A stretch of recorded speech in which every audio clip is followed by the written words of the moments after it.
Assalamualaikum warahmatullahi wabarakatuh. Innal hamdalillah nahmaduhu wa nasta'inuhu wa nastaghfiruhu wa na'udzu billahi min shururi anfusina min sayyiati a'malina. Man yahdihillahu fala mudilla lahu wa man yudlil fala hadiya lahu. Asyhadu an la ilaha illallah wahdahu la syarika lah wa asyhadu anna Muhammadan abduhu wa rasuluhu la nabiyya ba'dah. Allahumma salli wa sallim ala sayyidina Muhammadin al-fatih lima ughliq wal hadi lima sabaq nasrul haqq bil haqq wal hadi ila siratal mustaqim haqqa qadrihi wal miqdar azim. Alhamdulillah, bertemu lagi bersama saya Muhsin di official Muhsin channel. Kali ini kita membahas Fathul Qorib, karya dari Imam Qasim Al-Ghazi. Beliau merupakan ulama abad ke-15. Beliau bermazhab Syafi'i, dan mazhab Syafi'i merupakan mazhab yang dipegang oleh mayoritas Indonesia. Oke, tanpa berlama-lama, yang sebelumnya saya hormati para kiai, para habaib, para ulama, para asatiz dan jamaah muslim di mana saja berada. Kita masuk masalah khuf, masalah muzah. Khuf atau muzah. Khuf ini ialah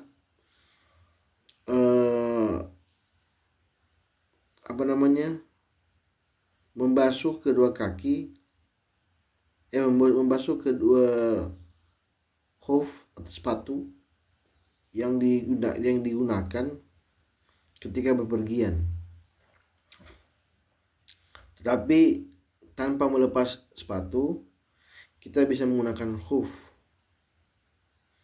sebagai syarat untuk sholat. Artinya kita menggunakan khuf, membasuh khuf sebagai pengganti dari tidak melepasnya sepatu kita. Sepatu khuf ya. Tapi khufnya itu memang ada macam-macam. Maksudnya ada kriterianya seperti apa. Oke. Kita akan melihat beberapa syarat khuf. Syaratnya khuf itu diperbolehkan mengusap khuf.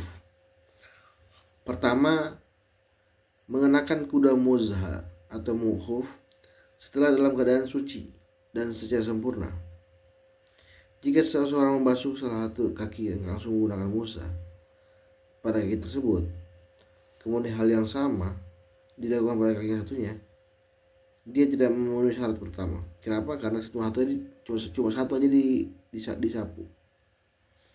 Kasus lainnya adalah seorang mengenakan kedua muzah setelah suci sempurna, kemudian dia berhadas sebelum kakinya sampai di dasar muzah. Orang seperti ini tidak dibolehkan mengusap khuzah. Jadi ada syarat-syaratnya. Jadi harus keadaan suci. Dia berwudu apa semua, baru pakai khuf. Itu dijaga seperti itu. Ketika dia mau wudu lagi, itu dalam keadaan hadas kecil nggak ada, hadas besar nggak ada. Yang kedua ialah muzah yang dipakai bisa menutupi kedua bagian kaki yang dibasuh saat berwudu, yaitu mulai telapak hingga kedua mata kaki. Kalau dua muzah tidak sampai menutup dua mata kaki seperti sandal, seorang tidak diperkenankan mengusap muzah itu yang dimaksud dengan menutupi.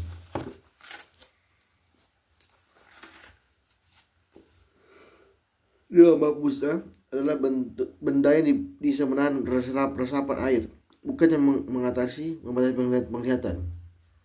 Jadi serta bisa menahan air dari bagian bawah, samping, bukan dari atas. Jadi atas, bawah, samping itu dapat menahan air.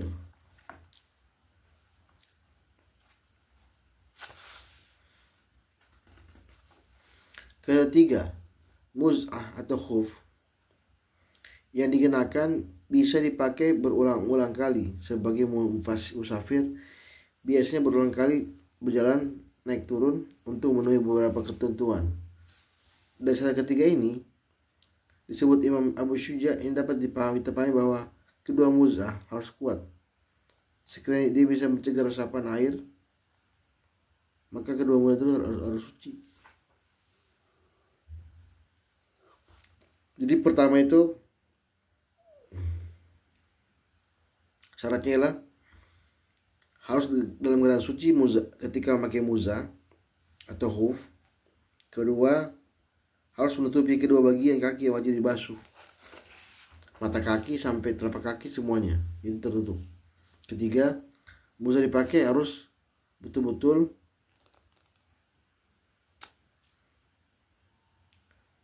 tidak cepat rusak. Naik turunnya untuk memenuhi syarat ketentuan tersebut. Jadi kalau naik turun apa semua nggak rusak dia. Itu tiga syarat yang khuf. Jika tidak seperti itu maka tidak bisa diusap. Nah, ini ada ketentuannya. Ketentuan ketika memakai muzah. Ada beberapa rincian hukum bagi seorang yang memakai khuf. Muzah berlapis karena cuaca terlalu dingin. Misalnya jika yang layak untuk diusap, mengusap muzah yang luar saja sudah sah. Jika yang layak diusap adalah lapisan dalam, bukan yang luar, dia diperkenankan untuk mengusap muzah dan dalam. Seorang juga diperbolehkan mengusap khuf yang luar dengan syarat resapan air bisa sampai ke muzah yang dalam, dan dia berniat untuk mengusap muzah yang dalam atau berniat mengusap keduanya, bukan mengusap muzah yang luar saja. Berniat mengusap muzah secara umum, usapan muzahnya dianggap cukup untuk memenuhi menurut pendapat Ashab. Pendapat tersebut ialah pendapat yang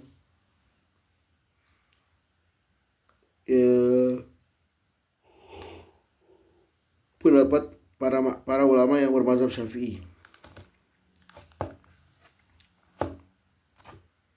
Seorang yang bermukim diperbolehkan mengusap muzah selama sehari semalam saja. Dia mukim.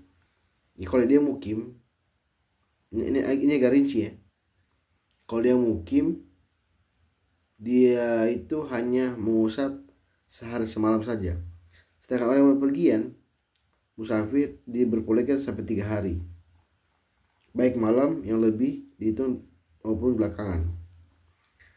Batas waktu mengusap muzah ini terhitung sudah seorang berhadas, hadas kecil. Tepatnya sejak dia berhadas setelah menggunakan kedua muzah. Bukan terhitung sejak permulaan hadas. Bukan sejak mengusap muzah. Bukan sejak awal memakai muzah. Jadi misalnya dia pakai khuf. Kemudian dia pakai untuk ini lalu tidak suci ya. Dia pakai kemudian dalam keadaan suci. Kemudian dia mau sholat asar. Sebelum sholat asar dia kentut. Maka dia mau wudu kan. Nah ketika mau wudu, dia wudu semua.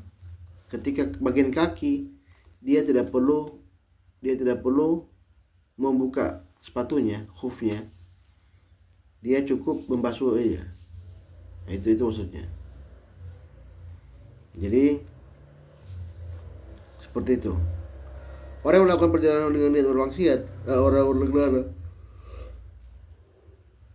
tanpa tujuan, diperkenankan mengusap muzah, tapi disamakan dengan orang yang bermukim. Alias pada waktunya cuma sehari semalam dengan niat bermaksiat dan orang yang berkelana tanpa tujuan. Sementara ketika orang terlalu yang selalu dalam kondisi hadas, daimul hadas, yang berhadas di luar hadasnya yang permanen, ada beberapa perincian hukum jika dia berhadas setelah menggunakan muzah, dan belum hukum dan melakukan satu wajib. Dia boleh mengusap muzah dan melakukannya hal yang boleh dilakukan dengan saat kondisinya suci saat menggunakan muzah itu ada. Jadi kalau dia selalu berhadas, daimul hadas, maka dia wajib memakainya ketika dalam keadaan suci. Kemudian ketika dia berhadas lagi, maka dia boleh menggunakan khuf tanpa membukanya. Namun kalau dia sudah melakukan sholat wajib sebelum mengalami hadas, dia diperbolehkan mengusap muzah, melakukan ibadah-ibadah lain wajib saja. Jika seorang mengusap muzah saat masih di rumah, kemudian berpergian, atau mengusap muzah saat berpergian, kemudian bermukim sebelum melewati hari semalam malam, batas waktunya mengusap itu adalah layaknya orang yang bermukim, yaitu sehari semalam saja. Ya, ini yang wajib dalam mengusap muzah adalah melakukan sesuatu yang sudah layak. Disebut mengusap pada bagian luar. Mengusap muzah tidak dianggap ketika mengusap bagian dalam, bagian tumit, tepi, dan di bawah muzah. Yang disunahkan ialah dalam mengusap muzah adalah mengusap posisi menggaris. Dengan kata lain, orang yang mengusap muzah menegakkan jari-jarinya, tidak mendapatkannya. Apa yang membatalkan memakai khuf atau mengusap khuf? Pertama, melepasnya. Ketika Anda melepas khuf atau muzah, maka Anda sudah tidak bisa lagi mengusap muzah. Kedua, batas waktu habis ketika Anda junub. Kalau mandi besar, maka khuf tidak bisa digunakan. Seperti itu. Jadi hanya untuk wudhu saja. Oke, demikian yang saya sampaikan. Ini cara-cara memakai khuf ya. Memakai khuf sama membatalkan khuf, dan bagaimana cara penggunaannya, seperti itu. Demikianlah apa yang saya sampaikan. Lebih dan kurang saya mohon maaf. Silakan like, subscribe video ini, dan sebarkan dakwah sedamai. Assalamualaikum warahmatullahi wabarakatuh.